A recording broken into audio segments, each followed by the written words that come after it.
Hi, good day. My name is Sam and today I'm making a video to explain a very obscure hobby of mine which I believe many Singaporeans have never heard of. So you might ask, what is this obscure hobby you speak of? Well, let me explain. For the past 3 years, I have been a very avid practitioner of HEMA, also known as Historical European Martial Arts, which many people also call historical fencing.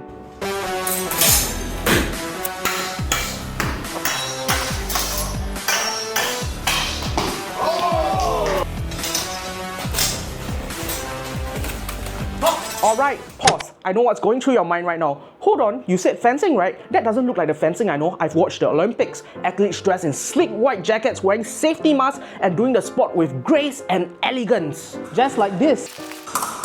Olympic fencing and HEMA both share the same history, but fencing has evolved into a sport where the purpose is not to kill or maim your opponent, but to score points.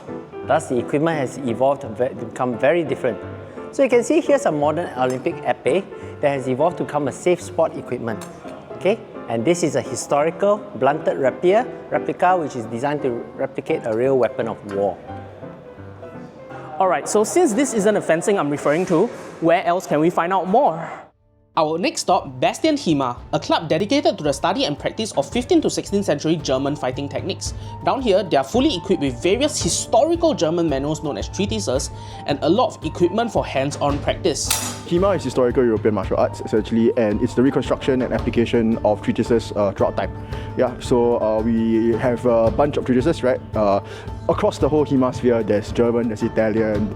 Essentially, there's a bunch of weapons that are historical that the medieval people used that we're trying to and recreate today. So, principal weapons of Bastian include longsword, messer, sword and buckler, spear, and dagger. And all of these are represented in the German treatises. Down the road, another club is doing the exact same thing, but with a different tradition from medieval Italy. Our club's name is Oriflamme HEMA, and we focus on 15th and 16th century Italian longsword. We follow treatises and teachings by Italian fencing masters such as Fiore de' Liberi, Filippo Vadi. And that means there's a lot of swordplay, there's a lot of grappling, in and out of armor.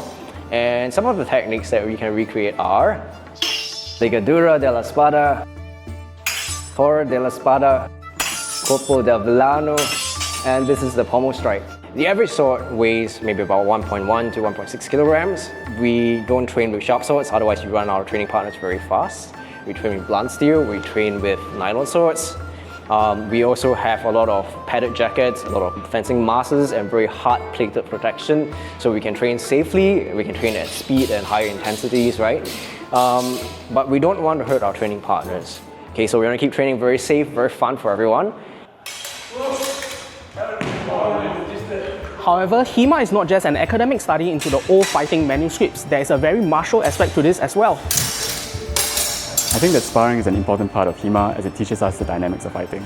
Only when you understand how it is to work against an uncooperative opponent can you form meaningful interpretations of techniques and treatises, as we assume that is its intended purpose. Additionally, it's hard to determine the truth behind these long-gone practices, but I believe the ability to execute techniques interpreted from the historical text in these live scenarios lend validity to interpretation. Also, it's just plain fun for us in HEMA.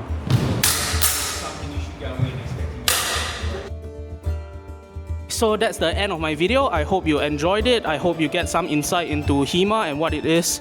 If you're interested in joining us, the names of the clubs are right here. Thank you so much. Bye-bye.